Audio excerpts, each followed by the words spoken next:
Hello, World Weavers, and welcome back to another episode of the Atlas Loom, an exploration of world building for tabletop and beyond.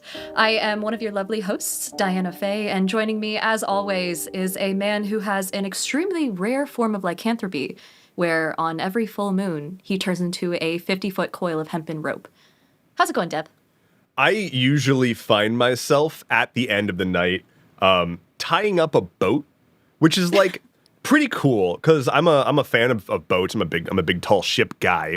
Talk to me about sails, but at the end of the day, when you turn back into a human and you're just kind of like stretched along a dock, just like sort of trying to hold an entire ship to the dock, uncomfortable, not recommended. Great It's for not a stretching out those vibe. back muscles, though. It's really Oh yeah. Oh, I do have pretty wonderful stretched muscles. Is that good? I don't know. Anyway, I Anyway. will say, Diana, you started the intro.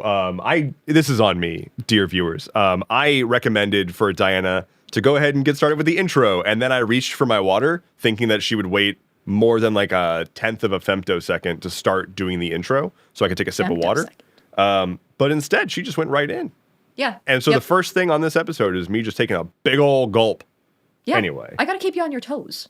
You know? do. It's important. Someone's got to do it. Yeah, and that. Speaking of someone's. Speaking of we someone. do have a third person in the studio today. This over here. Hi. Hello. Hello. I love how you Hello. looked around. Like, is Hello. that me? Is there anyone else here? It's me. Today we are joined by our first ever guest here on the Atlas Loom, Gina, also known as Oh Hey It's Gina on socials. I could go on about how you're a TTRPG actual play performer, content creator, things like that, but it's better in your own words. Do you want to is tell it? the audience who you are? Oh, okay. It's me. I'm Oh Hey It's Gina. You can find me by that name pretty much all of the places that I am on social media, which is generally TikTok, Instagram, reluctantly still on Twitter, probably someplace else at some point once that, it is what it is. Once nature heals. Yeah, once nature heals and all is right with the world once again. Yeah, I am so honored to be I didn't realize that I was your first guest, that I'm your first guest. That's incredible. I'm so excited about this. Yeah. And We honored. put our the noggins president. together and we were like, well, who's the single greatest person ever? And there was only one option. So You guys are so Flynn nice. wasn't available though, so glad you could make I mean, it. that makes sense. Yeah. he was our first choice, I will say. He was our first choice. Yeah, I don't blame you. So today, and the reason that we specifically are thrilled to have Gina here, today we're going to be talking about a pretty stark contrast of a topic to everything we've talked about so far. We've mostly been talking about world building from one side of the table. But today we're going to talk about the other side, which is player characters. Now, Gina is very, very, very good at this. Stupidly Very good at it. extremely good at this. Holy No shit. pressure, but Oh, geez. it was no question when Diana and I were coming up with like this this episode. It was like, oh, this would be a good guest episode. Who'd be good? Gina. Like we didn't even finish the Yeah. statement. That is like the nicest thing. Thank you so much. Oh, Yeah, I mean, it's true. it's very true.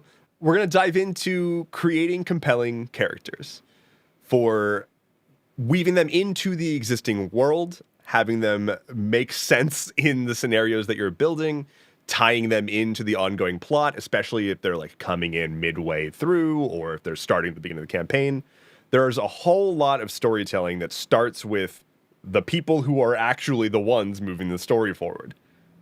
So let's talk about that. I guess we could start at the start. What is the first thing on your mind when you're coming up with a character? Oh boy, I have maybe a weird process. I've talked about this on a couple other people's shows and things that I've been on, but I tend to start. And I remember Diana, you were actually talking about this. I feel like, if I'm remembering correctly, I think you were talking about this recently too. Where for me, I start with a memory or like an event that happened to my character, and that's how I build outward. So I start with a memory or something that happened to them, and then I think it's kind of weird. I think like, what if I had to put a soundtrack to this memory, what would that sound like? and I pick a song, and as I'm listening to that song, and it's not anything with lyrics, it's usually a score of some sort. So it's like some piece of a theme from a show or a movie or a video game or something that's just instrumental. And I listen to that and I extrapolate on that memory and I write it out. I write it out like a vignette. I write it out like a little short story or flash fiction. I write from that character's perspective generally, or some sort of like omniscient third person, limited third person, not omniscient, limited third person. And I just write what they would have experienced. And I think, what would that have made them into? What kind of a person would this event have created? And I start from there out. I don't start with a class or a race generally. I think a moment in their life, and I build outward. Love it. I love it. And the first thing that comes to my mind is like that's kind of what I do with worlds. Yeah. And it's really interesting to think about doing that same process with characters. And I think I might intuitively do that. Unclear. The whole past informs the present, informs the future type thing. Yeah. So strong. And it's very realistic. Like, we can all trace back certain personality traits we have to something that happened in the deep depths of, like, our 6th birthday or some such. Couldn't be me. Yeah. Seems oddly specific, Diana. Don't worry about it. Don't worry about it. Welcome to the Atlas Loom, a psychoanalysis podcast that we've trapped Diana in. This has all been a ruse. It was a trap. It was a The whole honeypot. time. Let's talk about that. Let's not. Starting with a song is super interesting, though. Like, how do you find that? Do you just go on Spotify and you're like, you find the playlist that's very accurately and very specifically listed out as being like songs to cry to at 3 a.m. underneath the moonlight, standing on a balcony? Welcome back to the Atlas Loom, a psychoanalysis podcast about Diana. How do you find a song? I've always really been influenced by music. Every time if I watch anything, a movie or a show or anything, I always want to know who the composer is. I always want to know who does the music. I found that I'm so affected by music, and that sets the tone and the mood for me so tremendously. And so whenever I find composers or musicians or people who like evoke a particular emotion in me, I save that on my Spotify. I've got playlists. I've got I have a whole roster of people that evoke specific emotions for me. And so generally I'll find one theme, one song, and then I'll either like pull up Spotify to use the song radio, like go to song radio, or I'll just find other pieces and I build as I write. So I'll use one song and then I'll write, and then I'll find a couple others and then I'll write more. And then as I'm writing, I'll find more music, and then it builds and builds and builds. Gotcha. You are an expert. Holy shit. I am not. I'm very much not. I have my undergrad in creative writing. Creative writing is like English short fiction, essentially. And I've never used it for anything before now, except for just like writing random fan fiction for myself. And then when I started playing, I just fell into it and never stopped writing. We should mention, I assume, just for the sake of the audience members who might not be familiar with your work already, do you want to talk about what you've appeared in so far? Oh, yeah. Well, it's a short list so far because I only started doing this, like a year and a half ago. Secrets of the Core, which is a Tales of Novum actual play. It's only 10 episodes. It's very approachable. If you want to watch it, it's great. I'm biased, but it's great. That was the first AP that I've ever done. I used to do theater. I was a theater, I still am, I guess, a theater kid. So I've been acting. I'm not a professional actor or anything like that, but I just loved it so much. And so that's the first real show that I ever did in this field. But I am working on a lot of other things now. But yeah, that's where you can see me in the past. So hype.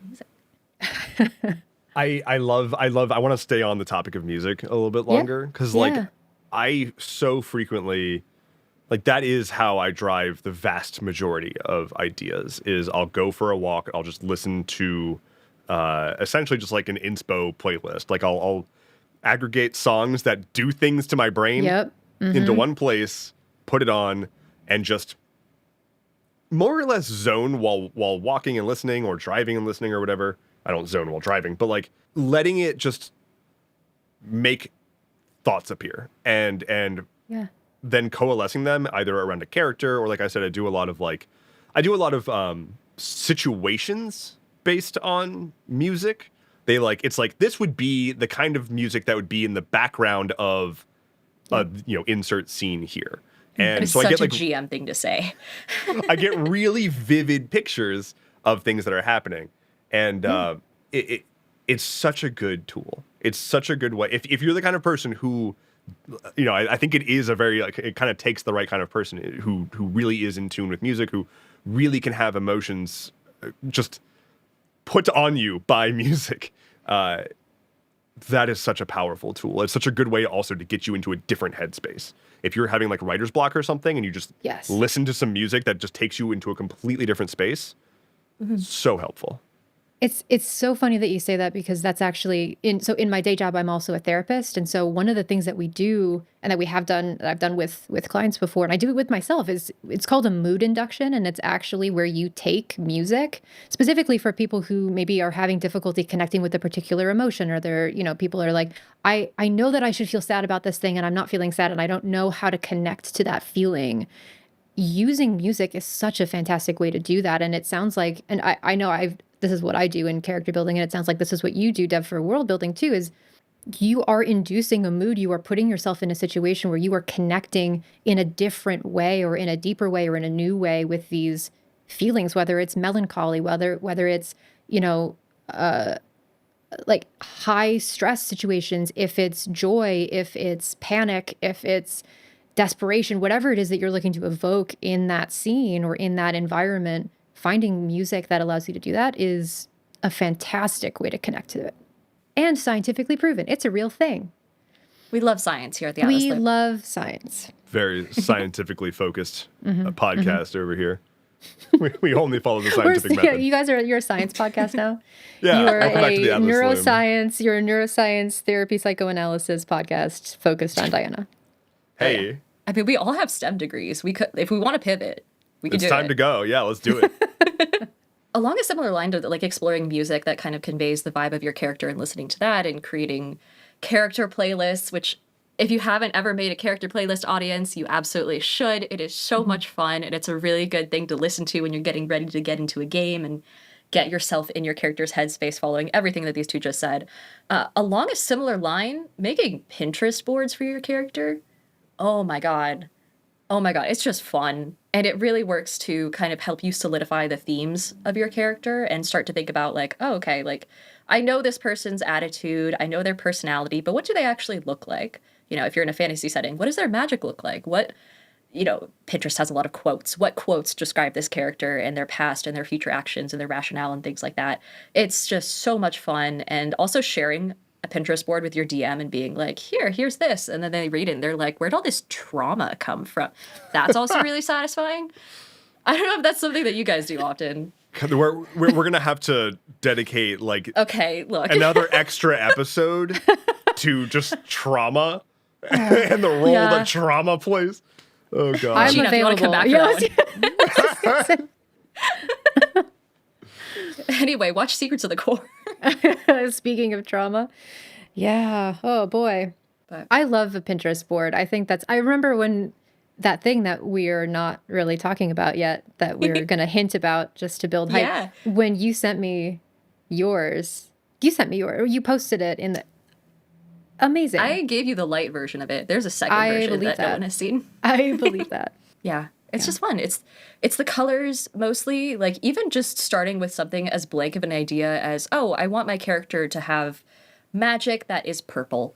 Yep. And then going in and just being able to build out a Pinterest board of purple things and, I don't know, kind of narrowing down your theme and vibe from there. It does a lot of the work for you. Pinterest's algorithm is fantastic for that.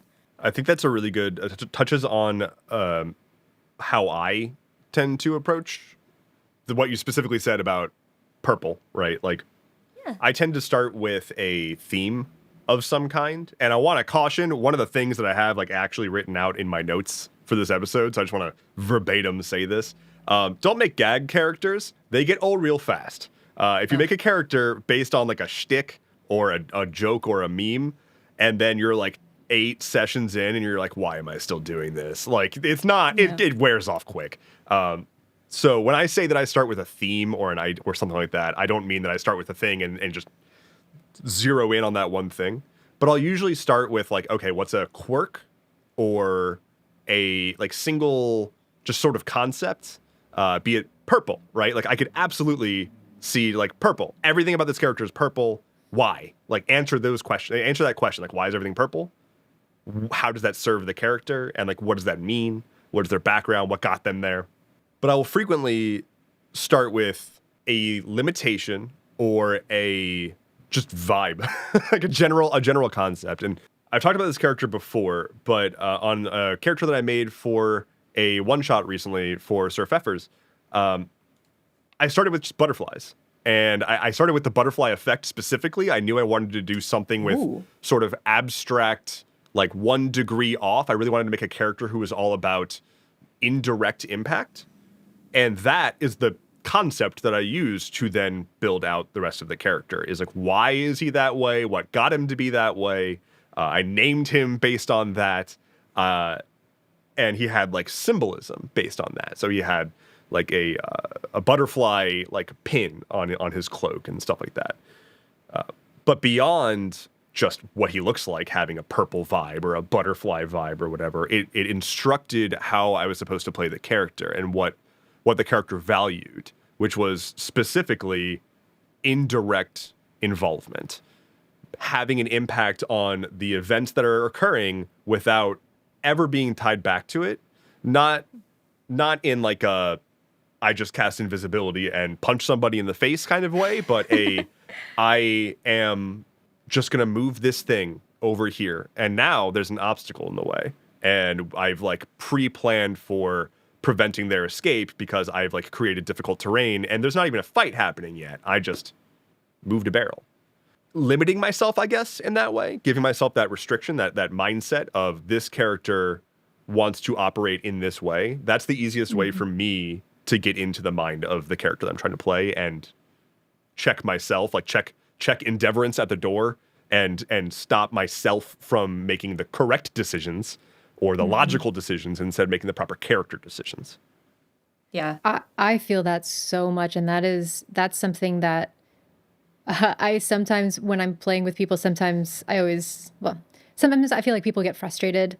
Or I hope they don't, but I can imagine that some people might get frustrated based on some of the decisions that I've made in character, thinking of what would this character do in this moment based on what they've experienced and based on what their drives and motivations are, as opposed to what would be a cool thing to do in this moment, or like what's the most, like min-maxed type of action or thing that I could do to, I don't know, do the most amount of damage in this combat or something, right? Like I think of thinking about Yev, right?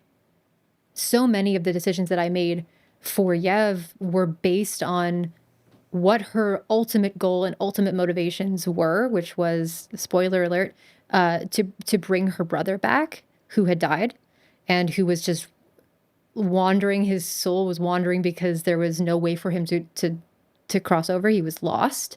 And so everything that she did was in line with what will help me bring him back.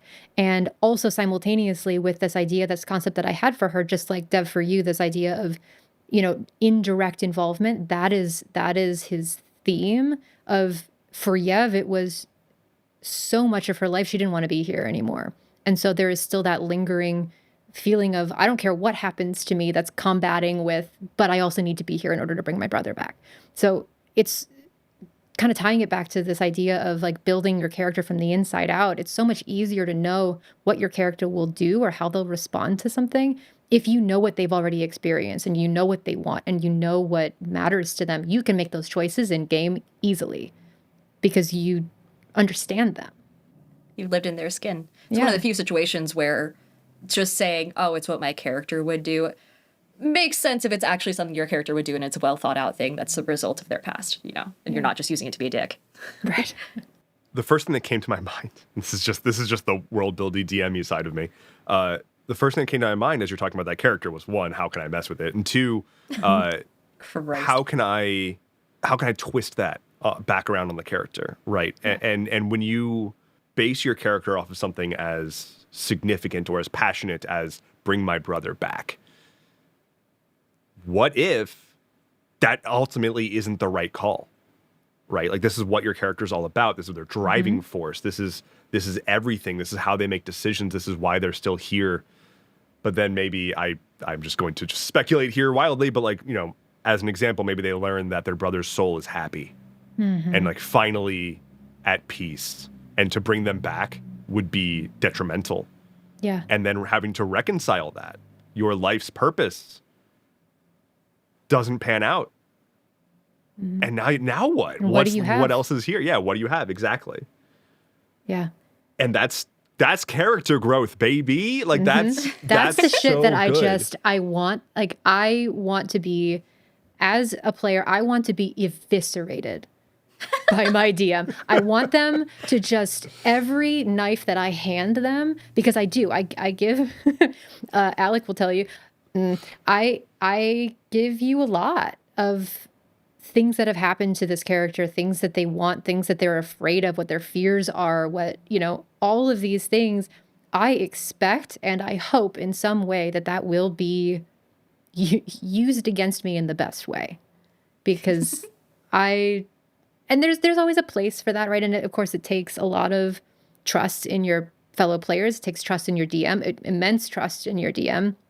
It takes a lot of session zero conversations and consent forms and safety tools and all of these things. But that's the kind of game that I just love so much, is that kind of deep emotional tension. My favorite examples of characters from, especially from shows, and you don't need to make your character with the intention of them being on an actual play, right? Like make fun characters regardless. But I think of, you know, published shows, my favorite examples of characters that like come to mind when I'm thinking of great foundations are the characters that have gone through that, are the characters that even maybe in some cases even started off as meme characters, especially in the case of like the Adventure Zone, where Taco, one of the three main characters of the balance arc, which is the balance arc of the Adventure Zone, is so incredibly heartfelt and emotionally compelling. But one of the characters' names is Taco. And like he was made as a gag because they weren't intending to do a D&D podcast. They were just playing the intro, the Fandelver module. And one of the guys was like, I'm going to make my guy named Taco. And his goal in life is to discover tacos.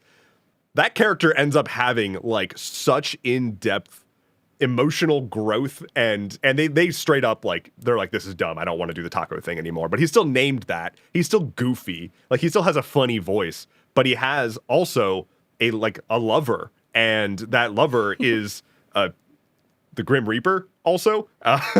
And like they have back and forth and they care about each other, and like he just grows in so many ways and is challenged to go beyond this meme of what he was and what he was supposed to be doing. And he maintains this thing of like, he's sort of culinarily inclined. He's like a chef, like kind of like a celebrity chef character. But then that gets worked into the plot and that gets used still in meaningful ways. And exactly what Gina was saying, basically, like if I created this character, I'm giving you the ability to create the spaces for this character to try to fill up and see what happens. And that just happened moment after moment for basically all three of the main characters of Balance. They sort of realized like, oh, we're taking this seriously. Okay, character growth time, and it's salvageable. Well, that reminds me too of what you said earlier, where you were like, don't make a gag character, and I completely agree with that. I think the only asterisk I would put on that is, if there is like a gag idea that you want to explore with a character, put something underneath that. Make that be like the surface level of what is actually driving this character. Maybe you're, like the bard trope, right? Where they're just seducing everybody and it's this overplayed, overtried. What's underneath? Why do they do that? What are they compensating for? What are they afraid of? One of the most impactful questions that I've heard in terms of character building and how to explore parts of your character that maybe are below surface level is, what is the lie that they believe and what is the truth that they're afraid to find?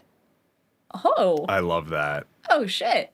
That's really good. And like, if you approach a gag character with that question in mind, you are going to unlock so much more of who they are, or who they could be, or who they're afraid to be, right? Like, there's so much more underneath that than just playing a bard who seduces everybody. Absolutely.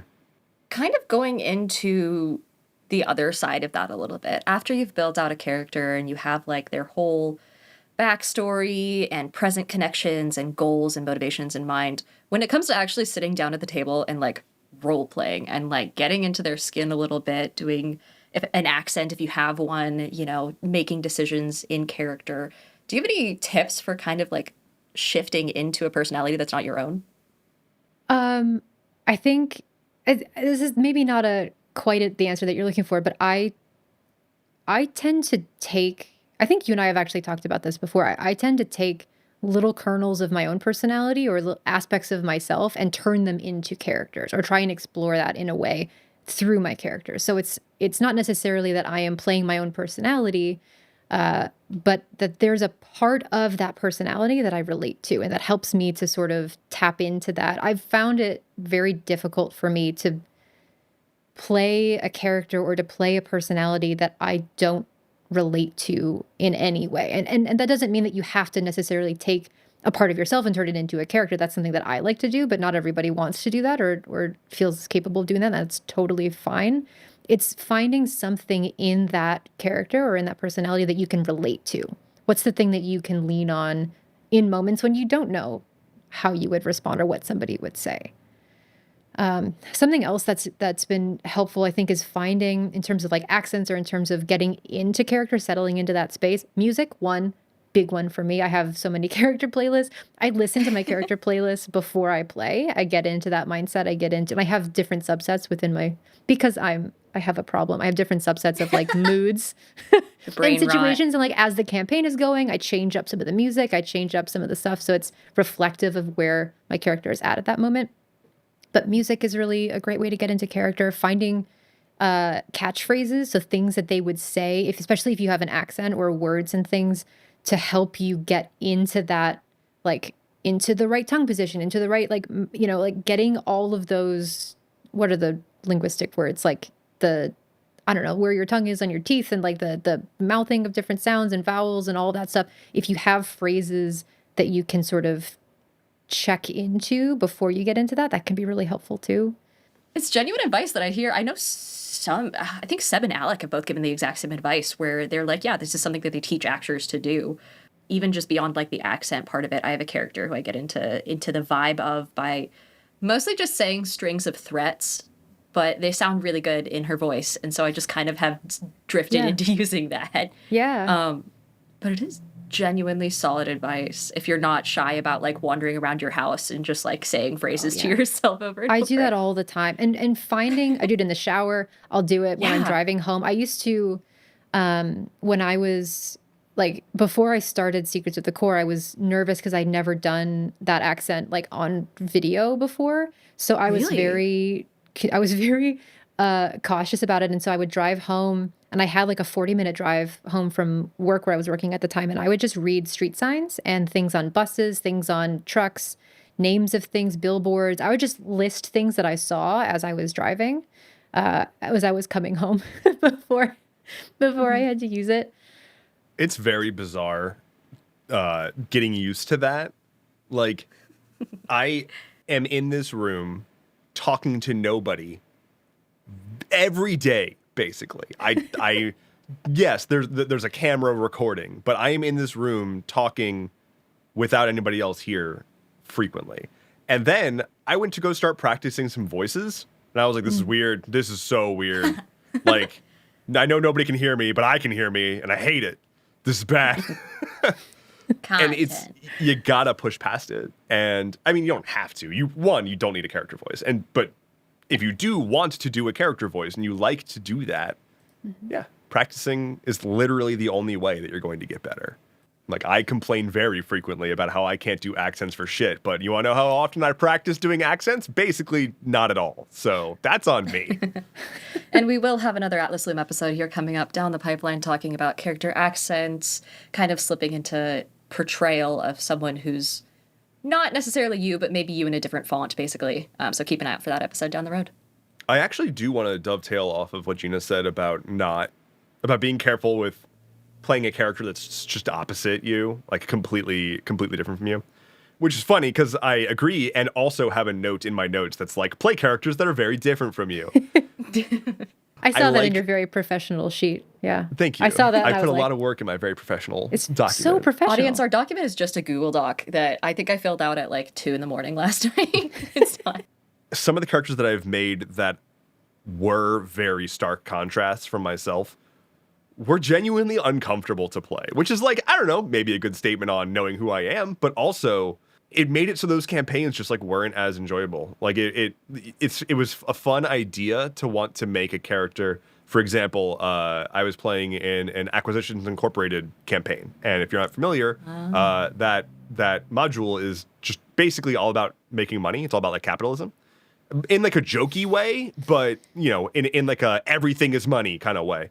And so I made a cleric who was basically a healthcare or a health insurance company. Like he would like require exorbitant payment and also was constantly boasting about how incredible his services are and blah, blah, blah, blah. But like he was basically just a greedy asshole. And that's not a fun thing to play in a long form campaign. Like that's a fun idea for like a one shot. But I started to like resent sitting down and be like, all right, time to be mean to everyone again.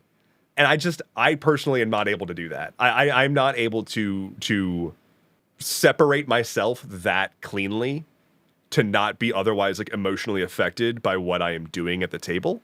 And there's just a part of me that's like in it, you know? And so I totally get it. Like I try to make characters that are different from myself. I frequently play women.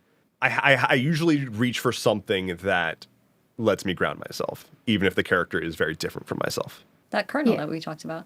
I think that's such a good observation of what it feels like when you don't feel as connected as you could be to a character that you're playing. I think there's a difference between playing someone who feels different from you in like a fun sense of this is like a vacation from myself. I'm trying on this other part of maybe of my personality or this other aspect of myself that I haven't really been able to inhibit or live in my normal life, and using TRPGs as a way to do that, I think is really magical and leads to a lot of transformation in a lot of people's lives because these games are amazing. But there's also that part of like what makes, I think about this from like an acting perspective of part of what can really help in scenes where like you are role playing with another player, right? Is this idea of like vulnerability and truth in the scene and in your interactions with another player or with another person. Like if you don't feel connected in some way to the character that you're playing, it's difficult to be vulnerable in that moment. Same with like the way that you're listening to another performer or another player. Like if you're so in your head about how would this character respond to this, or I have to really like gear myself up to behave in a particular way, you're going to be disconnected from that scene. You're going to be disconnected from your fellow players, and you're not going to be able to be emotionally connected in the way that you would otherwise be if it felt more natural to you. It doesn't have to feel like it's you, but feeling that sense of connection to that character, I think, makes a huge difference. I'm super curious to hear from both of you about a thing that I experience a lot, and I'm really interested to hear if this is universal. Okay. Given that on this call currently is every single person who has ever played a tabletop RPG. So if we all are in agreement, then that's everybody. Yep. But I frequently will think that I've got everything thought out, think I've got a character that I want to play, think I've got an idea that feels good, made a playlist, did whatever. Like I've got them in my head, and I sit down to play them, and they come out completely differently. And I realize that I actually want them to come out completely, like that I'm in the moment realizing, oh wait, no, this is what I was trying to do. This is the character that is going to be here. And in some cases it's like, I had every intention to bring this one type of energy, and it, in the first minute, didn't feel right. And so I'm pivoting and going in a different direction. Do either of you experience that, or am I just bad at planning? You're not bad at planning. So it's not something I've experienced personally, but it happens so often. I mean, if you look at campaign 2 of Critical Role, right? Sam Riegel's character, Not, started off with a not completely different vibe, but definitely a little bit different, where it's, you know, this man playing this female goblin creature with like a porcelain doll mask and things like that. And he started off playing that character with an entirely different accent and an entirely different vibe, and he dropped it within like 3 episodes and pivoted to something else. And he didn't really acknowledge it, just kind of like flowed into what he actually wanted the character to be. And no one really thinks twice about it. I feel like on like looking at it from the other end of things, unless you make a dramatic change that's like, you know, a total reversal in alignment or something crazy, you know, you can retcon whatever parts of your character you want to at any point. Chances are people aren't even going to notice. Well, and also people change, right? I mean, based on what it is that your character may be experiencing, maybe that's, you are the only one that knows, first of all, what you had planned originally. And also, even if you tried something in the beginning and then realized this doesn't fit or this doesn't feel right, or I want to go in a different direction with it, people in real life change as they experience things. And so it would be, I think, completely, again, like Diana said, unless it's a huge major shift that maybe you might want to like address as you're playing, why that change is there. But I think it would be completely natural and understandable for characters to evolve just as much as humans evolve. I feel like it's kind of a mistake some people make when it comes to, especially APs and things like that. So this might not be relatable to everyone in the audience necessarily, but a lot of times people walk into a game and they're like, oh, I have this entire character fully fleshed out, beginning to end. This is where they're going to be at the entirety of the campaign. This is their pattern of behavior, and it's set in stone. And that's a very tempting thing to want to do, but it gives the same vibe as a level 2 character coming into a campaign who's like already killed 3 ancient red dragons or whatever. It's like, okay, well, where do you go from here? Like, you have to leave some room for your character to experience things and then determine on the spot how they're going to react to that, and then have that experience that you have in game form the rest of your character, as opposed to just stuff that's happened off screen before the campaign even started. Like, you don't have to have a fully fleshed out character from the start. You don't have to plan their entire life story. I actually really want to like zoom in here. Like, I really want to emphasize this. If your campaign is starting at level 1 or 2, do not bring a seasoned hero. You are not a seasoned hero. You're some schmuck. You've got like 3.5 hit points, and a cool breeze will kill you. Like, you didn't slay a dragon. You're not the hero of the town. You're not like this prodigy. You're just some loser. That's what level 1 is supposed to be, is you're some loser. And like, I think that you can play with that. I think you can, like, if you want some extra flavor, you can be like, well, my character was super excellent, and then something happened and they lost all of their abilities and now they're weak, but they have all the memory of how they used to be so powerful, and they have all these experiences, so they're like really wise but can't swing a sword. But the number of people that are like, I'm a hooded figure in the corner of the tavern, I'll kill anybody with whatever. Like, don't do that. Goodness. That, or like when people come into a campaign and they're like, oh, I'm the hooded figure in the corner of the tavern, and I hate everyone, and I refuse to have any sort of party cohesion. Like, why would I adventure with anyone? And it's like, yeah, why would you? What are you doing here? I have DM'd tables where that happened, and it's just the worst of like a person coming in. I'm like, oh, great, new player. This is gonna be so much fun. And like, it's always awkward to try to, you know, work somebody into an ongoing story. And I thought I found a good way, and they meet up, and the person's just like, bye, and like turns around and walks out of the scene. And it's like, cool, fun, great, awesome. Jesus. You're really making my life easy here. We're playing a game that's a collaborative game, you know, like make a collaborative character. Or if they're not going to be collaborative, have them be not collaborative in a way that's still allowing the story to move forward. Yeah.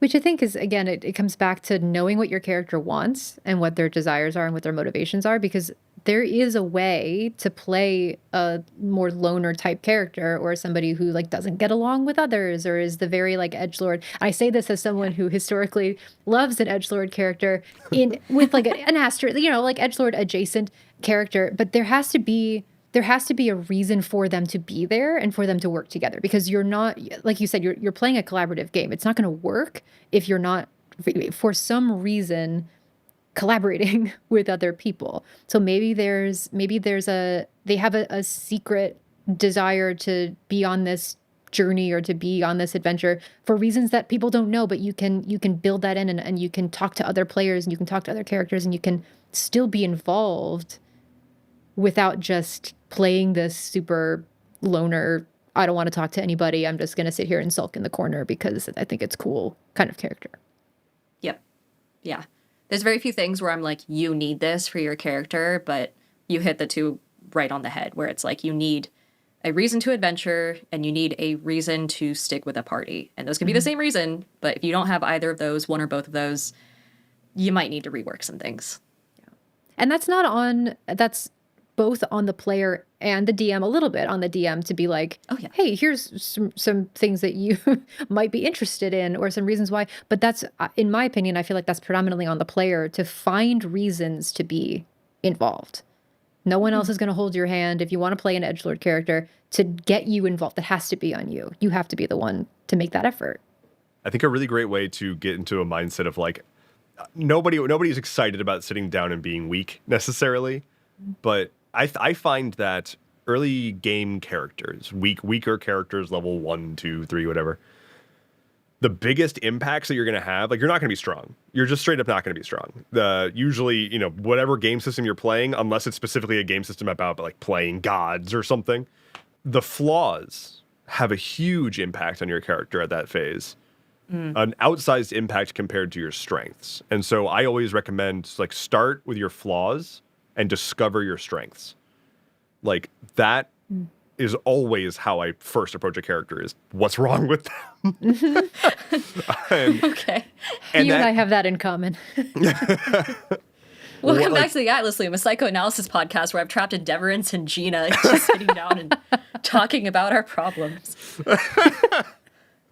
I just find that it's so much easier to color the character when they've got flaws, when they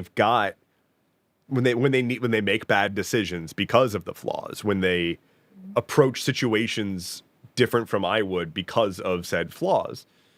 Because I'm perfect, I don't have flaws, so I would always approach the situation ideally. And it's so much harder to be like, oh, well, my character is, as I said earlier, like, you're not a dragon slayer, you're not the hero of the town or whatever, like, you don't have all these accolades and strengths, you're probably going to miss most of your attacks. So what are your strengths? I don't know. You'll find out as you work with the party and figure out, one, where there are gaps that you can fill, what the rest of the party is good at or bad at, and as you grow and change and take new skills and abilities and get new equipment, you'll learn, like, okay, my character is starting to naturally sort of like flow into this position.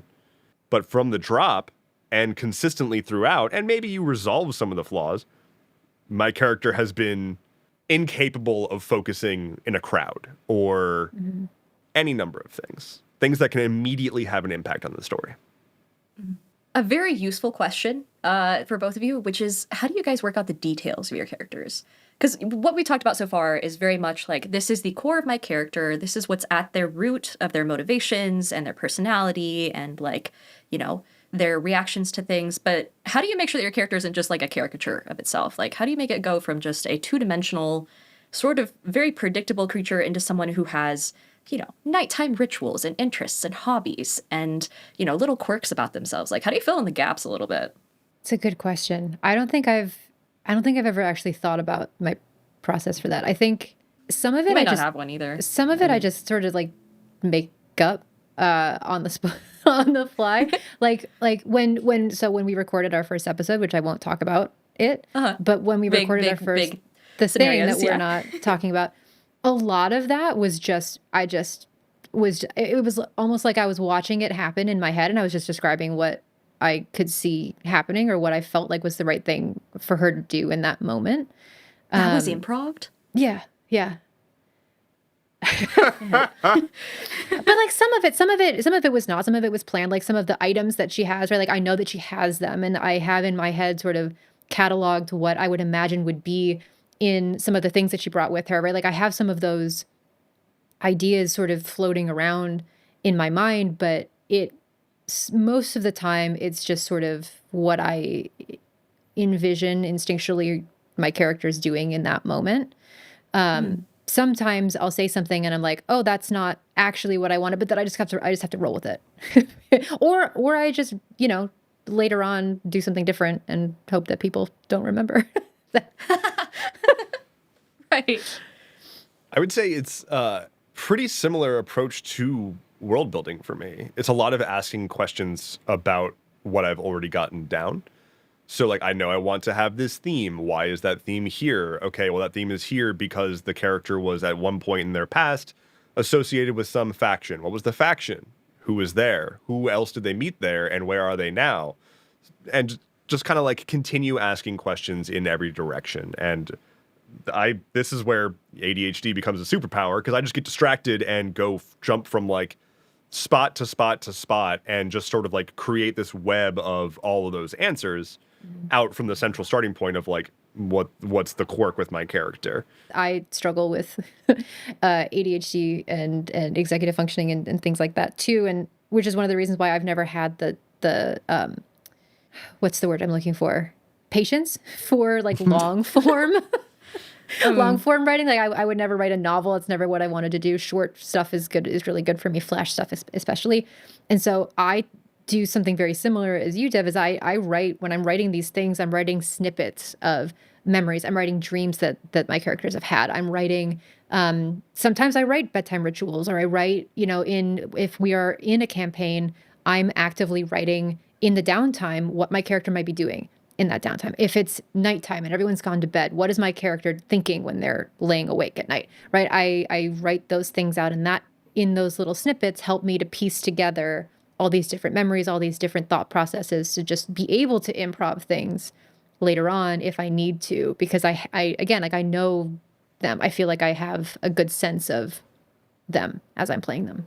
I would say I should have mentioned this way earlier in the episode when we were talking about the like things that we do to help us like map out a character, and we were talking about like music and whatnot. We'll get to tools and all that stuff in a future episode, but pretty much the first thing I do when I'm going to sit down to make a new character is make a new Obsidian vault. And if you're not familiar with Obsidian, it's just a note-taking piece of software that lets you link between your notes using like textual links. And so I will start by writing out my idea for the character in just like a single note and read back what I had just written. And then you can just turn words that you've written into a link to a new note and click through that word and start writing on that note. And that's how I start to just web out from there. It's quite literally making a web of notes. Yeah. Starting with just a brain dump of the core concept and then fleshing out, like identifying sort of like nouns and moments and history, turning all of those into notes and then fleshing those out and then just rinse and repeat. And you eventually have more notes than you could do anything with, but it gives you a really easy reference where everything that's associated with anything else is quite literally linked to each other. And so I use that to sort of offload. It helps me as a person who's like jumping around a lot and gets distracted and forgets about things. It helps me get something down in whatever capacity and let it exist and move elsewhere. Mm-hmm. And it reduces some anxiety because I know that I've gotten it out of my head. I can get back to it when I'm able to get back to it, but I have another idea that needs attention now. I'm going to go flesh that out. And so it doesn't need to be Obsidian. It can literally just be a journal or whatever, but just like start with a brain dump and then highlight whatever thing that is potentially possible to expand on and then expand on that. And you will so quickly have so many nouns. Are you guys familiar with the concept of brain rot? Is that something that's like spread further than just by circles? The definition of brain rot for me usually applies to morons. Oh. Wait, what is your God, definition what is your definition of brain rot, Diana? It is the lovely thing that happens when you start a new AP and you start building a character, and all of a sudden you can't stop thinking about that character and the potential of that AP, and like my daily existence. Yeah, that's constant. Yeah. It's constant. No, I just call that hyperfixation. But yeah, that's sure. Yeah. Same vibe. We've been calling it brain rot in my inner circles. And something like, psychological analysis podcast. Oh, fuck off. Yeah. Well, I'm really curious for you, Diana, because you're doing so many APs right now, like for This year, yeah. the first time, right? Yeah, I hard launched into being an AP performer. I've got 5 coming up confirmed for 2024, potentially 6. Timelines are a little weird, but only one of which has actually, 2 of which have been announced, one that's been teased, and then the rest are like, let's not talk about this quite yet, sort of thing. So I am full on, like, honestly, 90% of the reason that I was like, we should do this episode is because I was like, I need this info, please. So I'm very new to it. Yeah. Well, it's so cool to see you throwing yourself into this, but also to take the other side of the table too, because you've been and are an incredible DM. And to be able to see you playing is, and you know, I'm definitely biased for reasons that I can't disclose yet, but I'm so excited to see you just thrive in this. Thanks. And I guess we can talk about like that elephant in the room real fast. The reason that Gina and I are like, there's this thing that we want to allude to, but we can't talk about. We can say in broad terms that we are on both together in season 2 of Tales of Novum. And that has begun recording as of the time of this podcast. We can't divulge any more information about it, but we've played together once, going on twice. And so we've got tastes of each other's roleplay abilities and like player creation abilities. And it's so much fun. I'm so excited. Keep an eye out for that, audience. Yeah. I want to talk a bit about strategies that I picked up from various places that I've incorporated into my approach to building characters just because they are really easy steps to follow and get you a lot of good stuff to work with, especially, and maybe I'm approaching this from the perspective of I primarily DM, but these tips also create fodder for your DM. The main thing that I always encourage, and this also helps to thwart people who are like, I'm a total loner, I have no background, no one knows me. Pick one friend and one foe. And this comes from the old mainstay of things that Dev pulls rules from, Blades in the Dark, in which that's a part of the character creation, is you define an ally and an enemy, and you give that information to the DM. And they're supposed to use it, and it works out pretty well, because it's the ally is like somebody you can go to. It can be a frenemy. Like, it can be a person who's reluctantly helping you, a person who owes you a favor, a person who, like, was like, if I ever see you around here again, I'll kill you, but now it's still self-serving. Like, you know that you can call their bluff on that, and you know you can go see them. But then your enemy is actually dangerous, does actually want to screw you over, is a character with agency working against you. Maybe not always, like maybe that comes up as a part of a larger plot. But you can see immediately, just with coming up with 2 people, just coming up with like who's a friend, who's a foe. Well, 1, you can just hand that to the DM and they can do a lot with it. But 2, it then opens up the door for who do they know? What are they involved in? What are they doing? How did you make the enemy? How did you make the friend? It just implicitly opens up all these questions. And I have found that getting sort of away from my character and asking the questions of what has happened in the space around the character usually unblocks me when I'm like, I don't know what to talk about next with this character. I love that. I think something too for me is I love looking up those like those lists of like 100 deep questions to ask your best friend, like those types of questions. I love answering those for my characters, thinking about things like what, you know, because I build from memories outward, right? Like what's a pivotal memory in your life, or what is the first thing that you remember, or what is an item of significance that you carry around with you? What's something that makes you feel safe? And these are very like deep, these are deep emotional questions, but these are things that I think really can help. For example, for Yev, I'll use Yev as an example again. Her personal item of significance, so she had a couple, but one was the stone that she carries around with her that wasn't a sending stone. It was just a regular stone. It was just a rock from the place where her brother had died, but that was a connection to her, to him.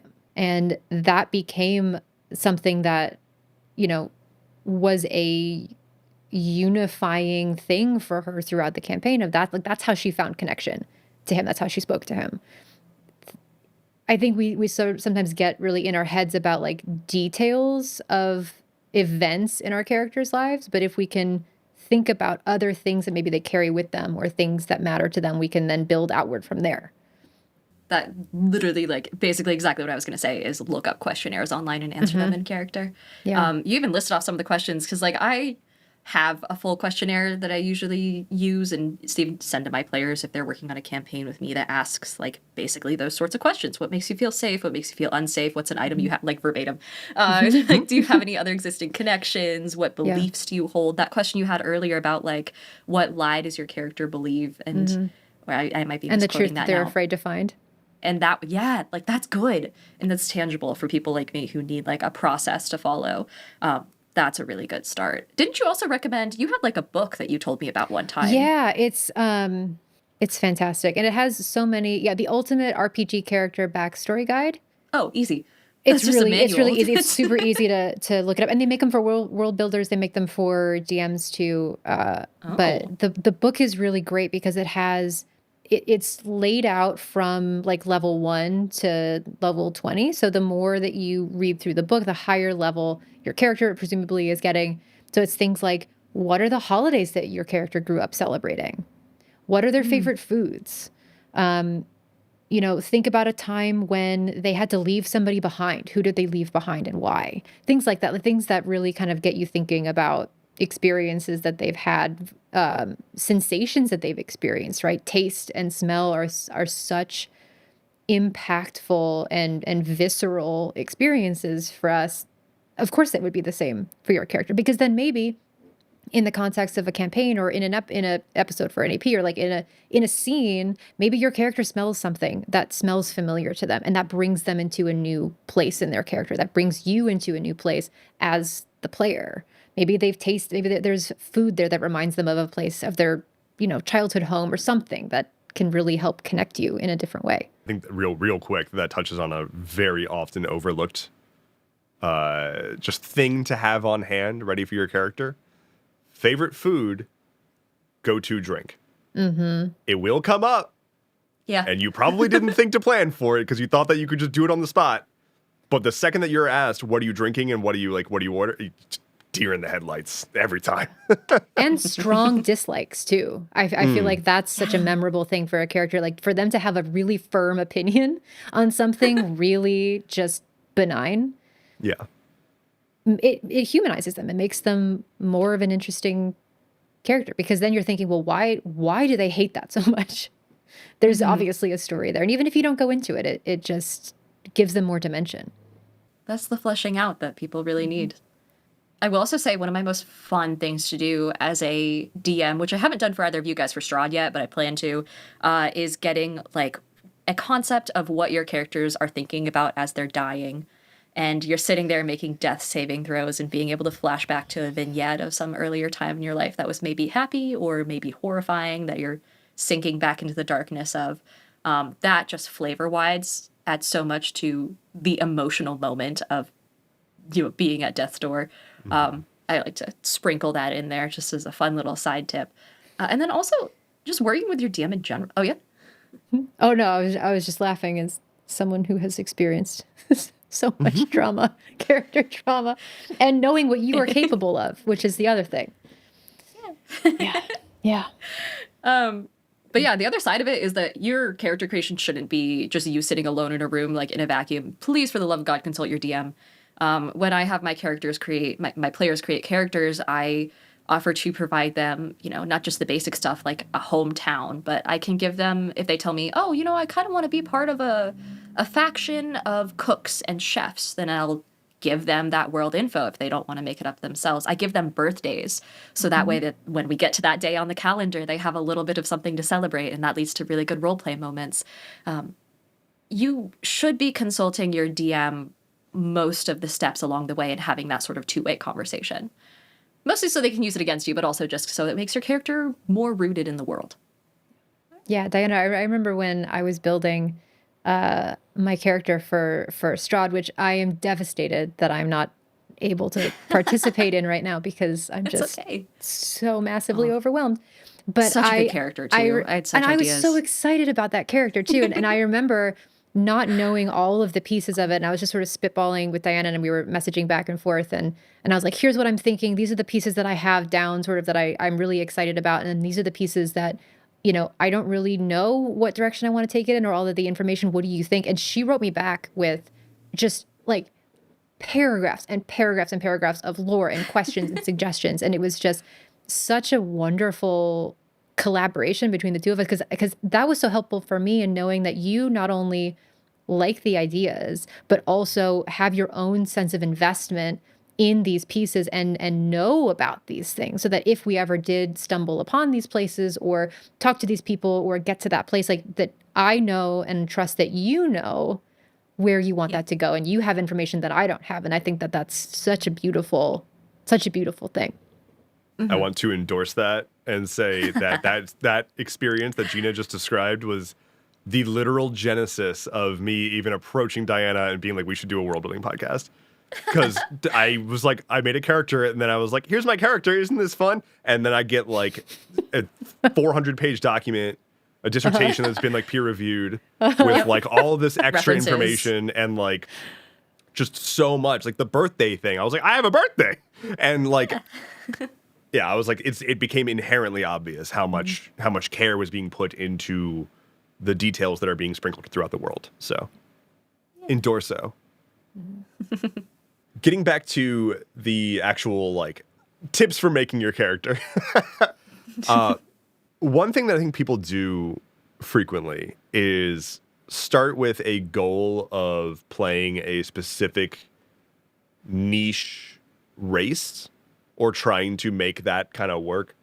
I want to say up front, play whatever you want to play. That's fine. No problems. I don't recommend starting at that. I don't recommend starting with the race of the character, the species, depending on your system. It kind of, I think, puts a limit on where your imagination can go from there, as opposed to what we were talking about more at the outset here, of starting with an idea, a memory, a concept, something core to the character, and figuring out what species would embody that the best way, or could present that very, very well. And I am definitely at fault here, because I always try to be extra and outside the box. I had literally never played a human in Dungeons and Dragons until this year. And I've been playing that game for like over a decade. And I just always avoided picking a human, because that's boring, right? Like, who's gonna pick a human? But then I finally like had a character idea, and I was like, actually, it makes a lot of sense for this to be a human. Wait a minute. And I actually changed again. I for a long time was starting with, I'm speaking from my own experience here. I was starting with the race. I was like, I'm gonna play a person that's this. I changed the race like a day before I played that character. And it was a mistake. It was a mistake to make that decision before other decisions were made about just the core heart of the character. So definitely don't lock yourself down too early, I think. Especially with species and class. Yeah. Just because you want to hit things really hard doesn't mean you have to be a barbarian. Mm-hmm. I love how Gina and I both chose humans for our We sure did. We sure did. There's a lot of complexity in humans. I realized this recently when I was working on some world building stuff for a thing that I'm not talking about. And realizing Secrets too everywhere. many secrets. And realizing the time scale difference between humans and most other species in a lot of fantasy. And when you're world building, you can define whatever you want. But I specifically, in a world that I'm working on, describe humans as essentially very aware of their mortal condition compared to most other species that live far longer. And so those other species don't have the same drive that humans have. The humans have much less time to work with, and so they are much more motivated to move forward. And that is just an inherent property that they have. Every other species is much more just like, we'll get to it. But humans are the driving force because of that property of them. So it's not, they're vanilla, they're the basic, they're the default, but also you can still find meaning in that choice. I think too, if you have if you have that thought of like, I really want to play a tiefling, or I really want to play a gnome, or whatever it is, think about what it is that you like about that. Like, what is appealing about playing a tiefling? What is appealing about playing a gnome? What are you trying to get at, or what do you feel like you can only get by playing that character? Is there a way that you can embody that and that doesn't mean that you can't and that you shouldn't. If you have this thought of like, I want to play a tiefling, sure, play a tiefling, but it doesn't have to. There are so many other ways, I think, to approach what it is that you're looking for. Because I think about, like you said about, just because you want to hit things doesn't mean that you have to play a barbarian. I think about, she was a rogue, but I built her like a fighter. And so she was very melee forward, also because she was taking a lot of risks for a number of traumatic reasons. She really didn't give a shit. But I built her that way, not because I made her a rogue because she was trained as one, but a fighter because that's the mentality that I wanted. But I didn't make her a fighter initially. Just tended to multi-class. Anyway. I just want to chime in and let people know, by the way, that if you do start by saying, I want to play a tiefling, look, don't shoot the messenger. I'm just here to let you know, but you're bisexual. Yeah, I was going to say, you're queer as hell. Yeah. Welcome to the club. Okay. Yep. I don't make the rules. That's just how it is. That's science. Sorry. It's just, although if you're playing this game, odds are you're probably a little, you're maybe open to more questioning than maybe you're aware of. Yeah, we've been doing a lot of discussion about character creation.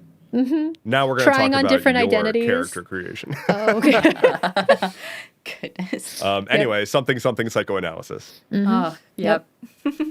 I think something else that's really important to talk about when we talk about building characters based on aspects of ourselves, or becoming really emotionally invested, which I tend to do a lot, is just the keeping in mind that it takes a lot of trust with fellow players and with your table, and a lot of consent, like enthusiastic consent and discussion and safety tools and session zeros and all of these things, just to really ensure that everyone is on the same page about what you're diving into, and how much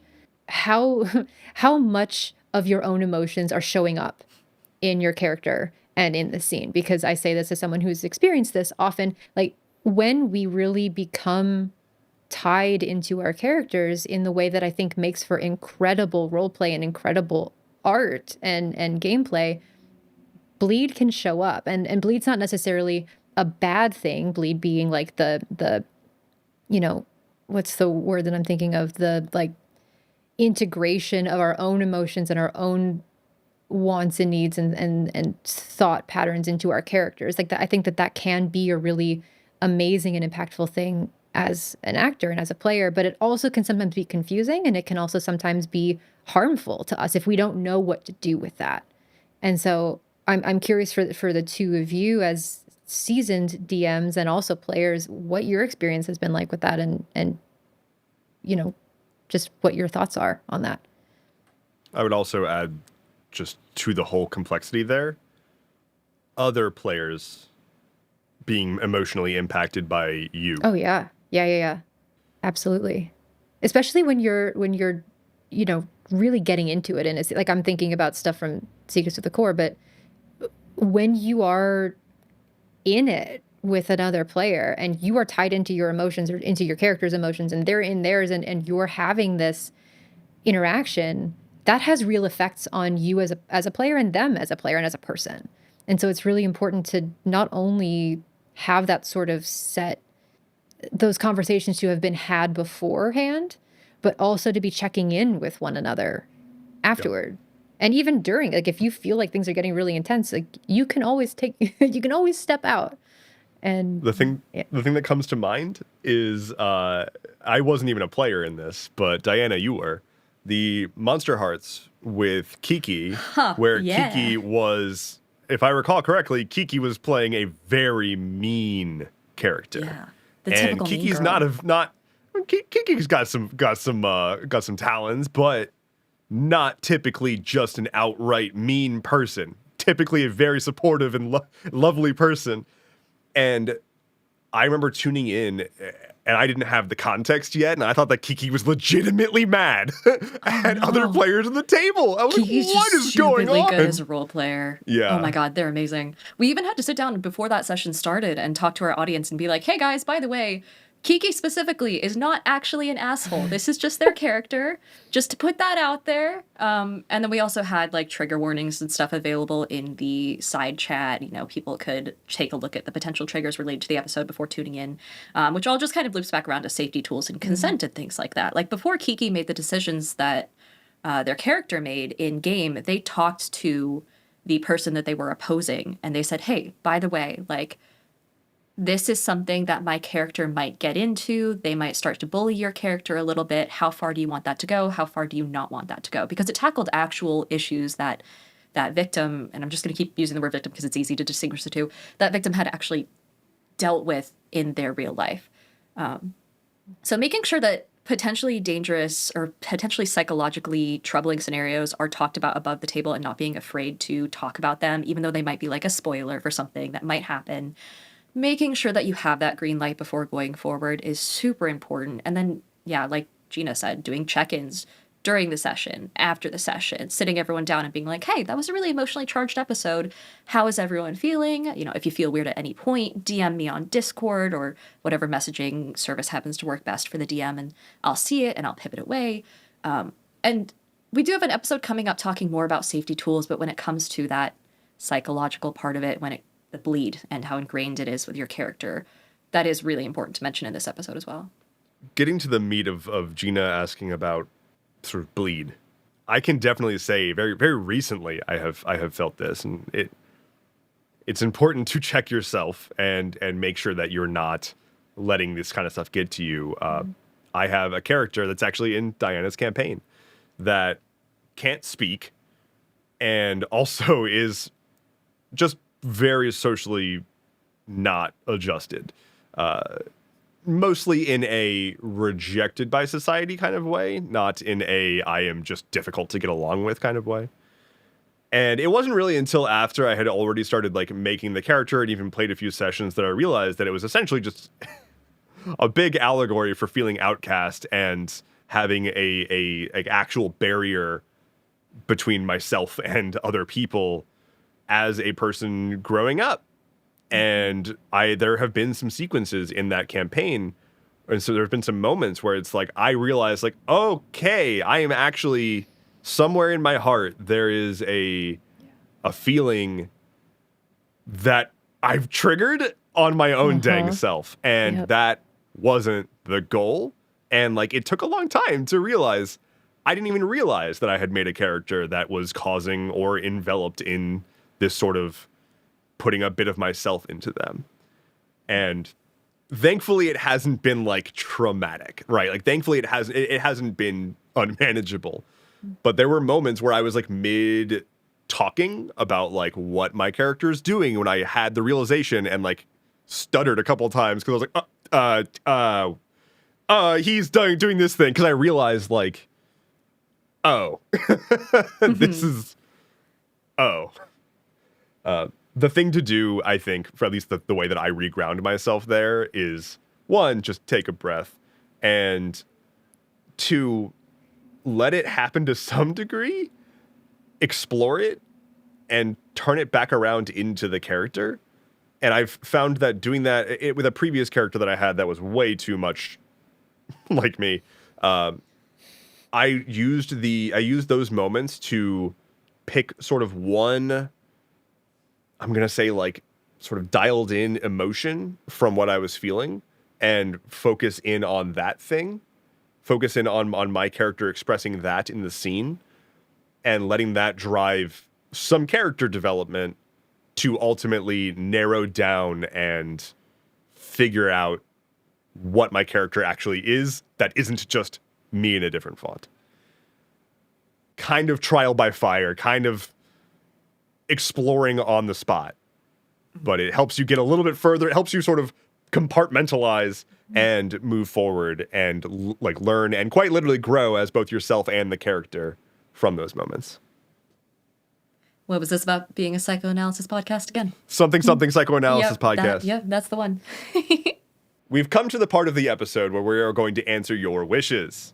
If you would like to send us a question to be potentially answered on the podcast and potentially even answered with a guest, you can send us a wish@theatlasloom.com. That is wish@theatlasloom.com. We've got a few great wishes here today, and let's just go ahead and jump right in. Our first question comes from Ken. Thank you, Ken. Uses any pronouns. Says, firstly, love the pod. Thank you. If you want to have your wish feature, be sure to include that at the front. You know, that doesn't hurt your chances. Yeah, if you Venmo us each $100 too, that is Certainly word on the doesn't hurt street your is that can help. chances. Ken says, we play once every 2 weeks up to once a month, and it's hard to remember things that happened 6 months ago.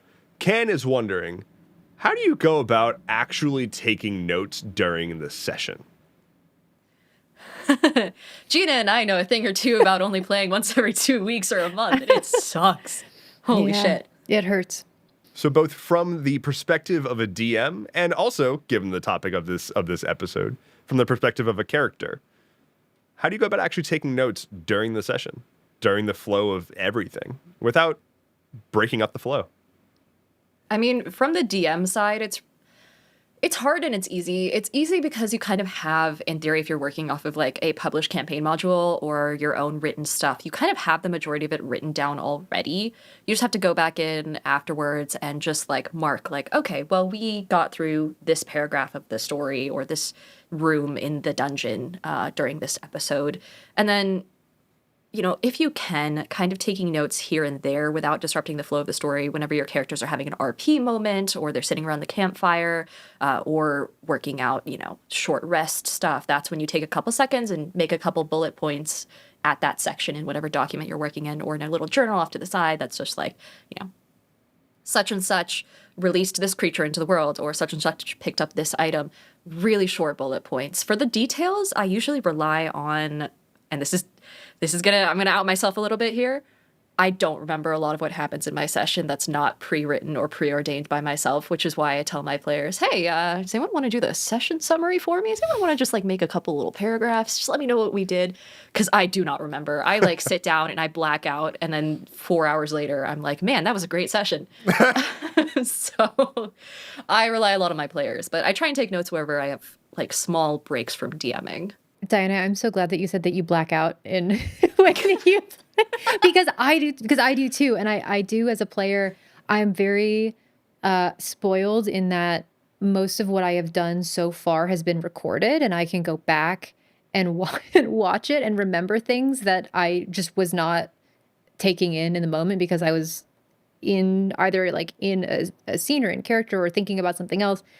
I'm really, really bad at taking notes during games, which is ironic because as a therapist, I take notes all day. That's what I do.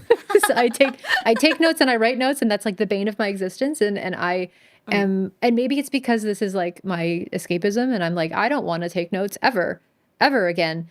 I'm really bad at that, but I tend to remember if it feels important to the world, if it feels important to the story, I tend to remember that. And it's the little detail things that I tend to not remember either. Or sometimes I'll be in a scene and I'm completely blacked out and I have no idea what happened. Yeah. And people tell me afterward what happened. Like, oh yeah, no, I don't. That sounds right. I have no idea.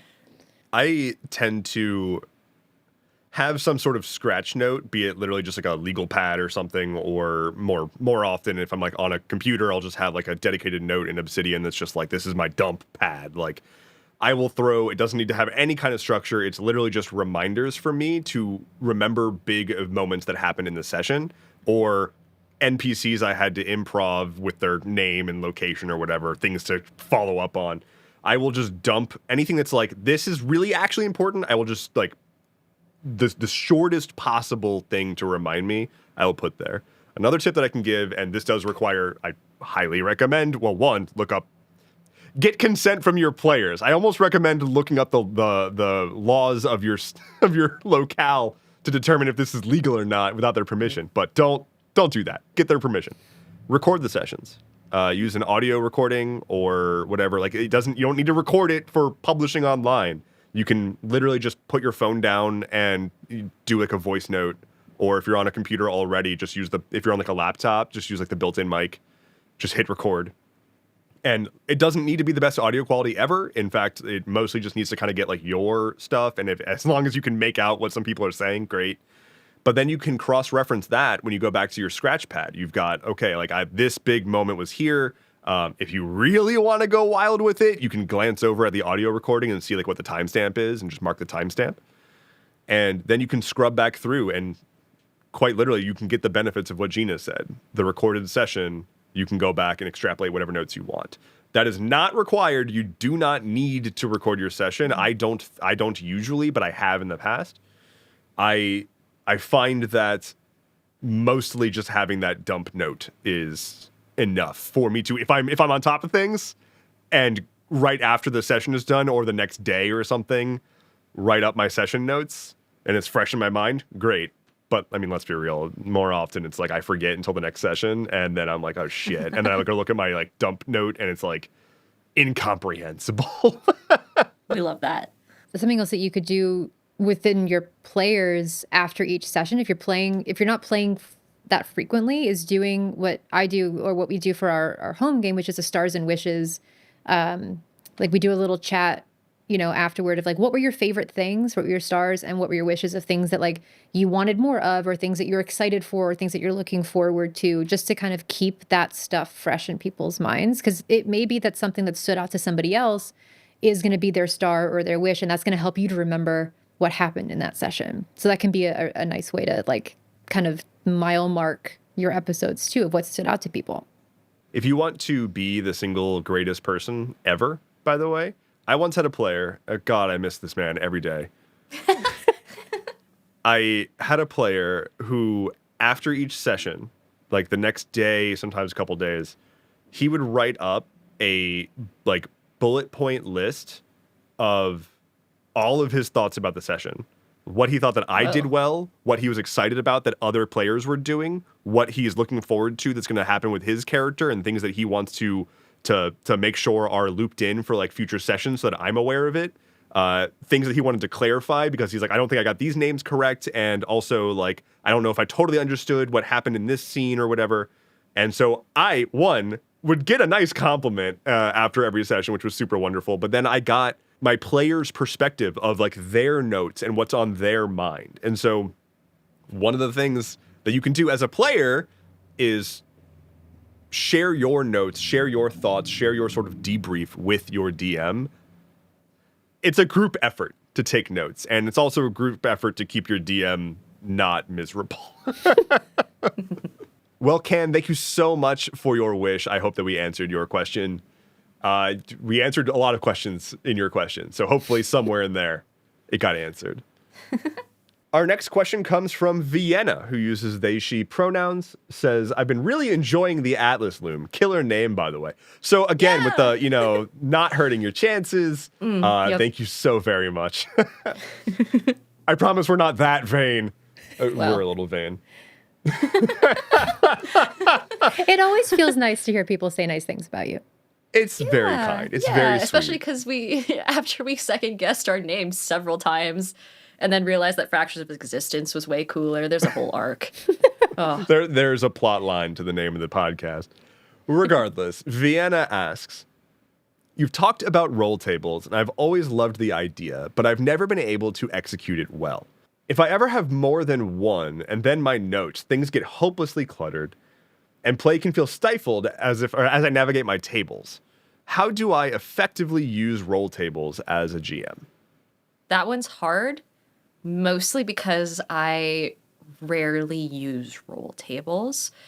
Generally, and I found that tables are kind of controversial. I will say you don't have to use them. Just for anyone who's listening out there who's just like, oh, should I be using that? You don't have to.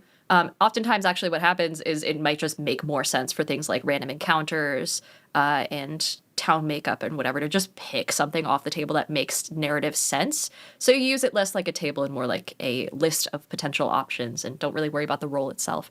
That being said, it sounds like it might be something that would be answered with a tool of some sort, such as Obsidian, if the answer that you're looking for is more like organization based. Changing when you're using the roll tables.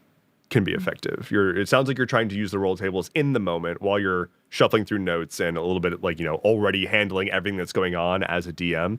Roll tables can be used for inspiration. They can be used to break through writer's block. They can be used to, if you're just developing a random throwaway town and you just need, you can't for the life of you make another tavern name or determine how many buildings are here or what the vibe is.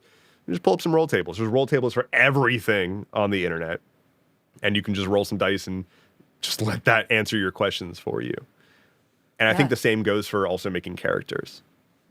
Yeah, I think it can be a great way to just bring more excitement or more enthusiasm into a moment. Like I'm thinking of, maybe using a roll table for something that the player is directly involved in, like, for example, for no particular reason, like a wild magic drink, right? If that's something that's fun for the player to know that, like, if I drink this thing, then I get to roll on the table and I don't know what's going to happen, right? That can be something that can really involve, and it involves other players at the table because everyone else is curious to see what's going to happen because that it's random.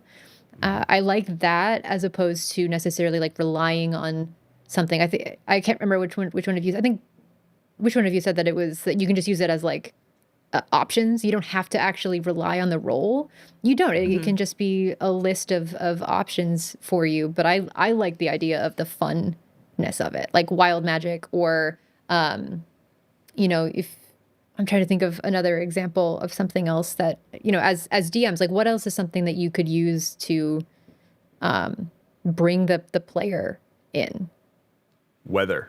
Yeah. I use travel. it for weather all the time when I am so bad at just like, what's the weather? It's rain or sunny. Like there's a lot of weathers and they're not all just rain and sun. So it's pretty useful for that. But I think on the topic of like using a roll table for like wild magic or whatever, it really comes down to like picking your battles, right? In this case, your battle is when you're using a roll table. Kind of a strange choice of words on your boy's part to talk about picking your battles in a podcast about games about fighting battles. But choosing when a roll table actually would be useful, would actually enhance the situation. As Gina said, like the wild magic table, having a thing where it's like, they don't know and you don't know, and the excitement of not knowing is beneficial, as opposed to they don't know and you don't know and you need an answer. It's usually easier, usually a little faster to either have a few prompts just to help poke your brain and get that answer versus trying to find the right table and roll and whatnot. Plus, asking your characters to do the roll for you gives you a couple extra seconds to look at that table and be like, oh God, what page is it on again? Little DM tip. If you need to buy time, that's a good way of doing it. Alternatively, just make a bunch of rolls silently. Ooh. Behind the if you want to spike your player's heart rate, just let them hear the sound of your dice hitting 20 the table. D20s just dropping at once. Yeah. What's your wisdom modifier again? Ask them for a random perception check. Yeah. Yeah. Yep. Just for no reason. You don't even have to have an answer. Just be like, okay. I have previously just messed with this one player by constantly making him do passive perception checks and then giving him mundane results. Like he'll roll like a 20 and I'll be like, that tree is exactly 40 feet away. That's fantastic. That's so mean. Like that rock at your foot looks like it would skip like perfectly if you had a river anywhere near you right now. God, that's actually a really good idea for a character. I love that. Oh, God. Well, thank you so much, Vienna. I hope that helps. I know our answer was use less roll tables. Yeah, sorry. Thank you so much to the two of you for submitting your wishes. Once again, if any of you guys have any questions that you'd like answered, or if you need any guidance from us lovely, wise sages, please send your wishes over to wish@theatlasloom.com, wish@theatlasloom.com. Getting into some announcements, the Atlas Loom is going to be hitting the road once again coming up in March. We are going to be headed to PAX East. Myself and Dev are going to be there for all days of the con and then a couple days on either side. So if you see us wandering the con hall, please come up and say hello. We do love seeing you guys. Like genuinely, I know I speak for both of us in that regard, but please do not be shy. Come up and say hi. For anyone looking for more exciting Atlas Loom content besides the episode that we drop once every 2 weeks, we do also have bonus episodes available to our Gilded World Weavers. To become a Gilded World Weaver, just head on over to our site, theatlasloom.com, and you can subscribe for $5 a month or $50 a year to get somewhere between like 20 minutes to 30 minutes of just us riffing before every episode. It's a lot of fun. It's very casual, very funny, and I don't know, I like it, but I'm also biased because I'm the one who edits it. So if you're looking for some extra Dev and Diana in your life, become a Gilded World Weaver today. Once again, my name is Diana Fay, better known as Diana of the Rose. I'm a TTRPG content creator and, as of this year, actual play performer, as well as the co-host of the Atlas Loom. You can find me on all platforms as @Diana of the Rose. Dev? Yeah. Hi, I'm Dev, also Endeavorance. You can find everything that I do at endeavorance.camp. I stream on Twitch 3 times a week at twitch.tv/endeavorancetv. I was not as blessed as Diana insofar as getting my handle on every single platform. But if you want the easy way to find me everywhere, endeavorance.camp.